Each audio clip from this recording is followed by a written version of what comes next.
तो बच्चों, आपकी दादी फिर आ गई हैं एक नई सीख भरी कहानी लेकर। शीर्षक, जादुई गुब्बारे का सफर, the journey of the magical balloon. बच्चों, आज मैं तुम्हें निखिल और नंदिनी की कहानी सुनाने जा रही हूँ। निखिल और नंदिनी भाई बहन थे। दोनों बहुत अच्छे दोस्त थे, लेकिन निखिल को एक बुरी आदत थी।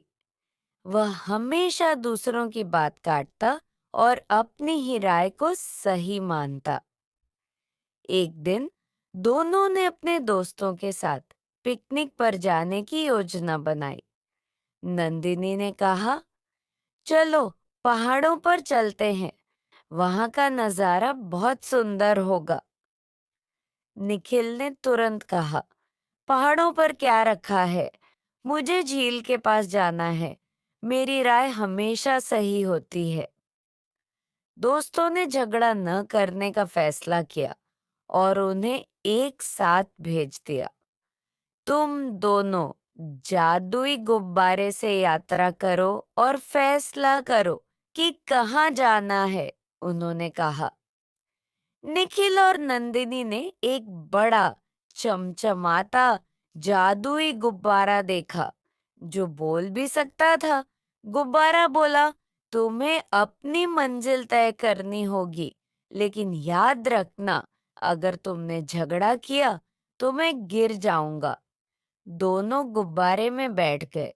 नंदिनी ने कहा, चलो पहाड़ों की तरफ चलते हैं। निखिल ने कहा, नहीं, झील की तरफ।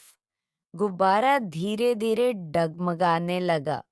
नंदिनी ने कहा, पहाड़ों पर ट्रैकिंग मजेदार होगी। निखिल बोला, ट्रैकिंग बोरिंग है, झील के पास नाव चलाना ज्यादा अच्छा है। गुब्बारे ने अचानक हिलते हुए कहा, अगर तुम दोनों लड़ते रहोगे तो हम गिर जाएंगे। दोनों डर गए और चुप हो गए। तभी गुब्बारे ने कहा, एक तरीका है, एक दूसरे की बात ध्यान से सुनो और सोचो कि क्या हो सकता है।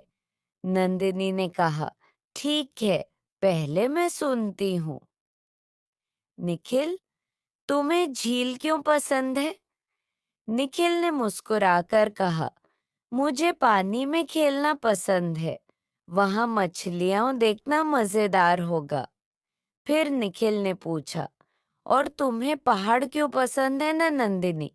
नंदिनी ने कहा, मुझे ऊंचाई से नीचे का नजारा देखना और ताजी हवा में घूमना अच्छा लगता है। दोनों ने मिलकर सोचा। फिर निखिल ने कहा, क्यों ना पहले झील चलें, फिर पहाड़ों पर जाएं।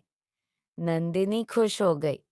उन्होंने गुब्बारे से कहा, हमने फैसला कर लिया। गुब्बारा खुशी से चमकने लगा और दोनों को उनके गंतव्य तक सुरक्षित ले गया। दिन के अंत में दोनों ने महसूस किया कि एक दूसरे की राय सुनना और समझना कितना जरूरी है। शिक्षा, सबकी राय की अहमियत होती है।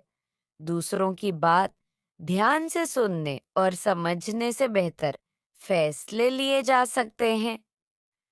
तो बच्चों, अब कल मिलते हैं एक नई कहानी के साथ। सो जाओ और चैनल को सब्सक्राइब कर दो और घंटी दबा दो, ताकि जब भी मैं नई कहानी लेकर आऊं, आपके फोन की घंटी बजे और आप तुरंत आ जाएं कहानी सुनने। शुभ रात्रि।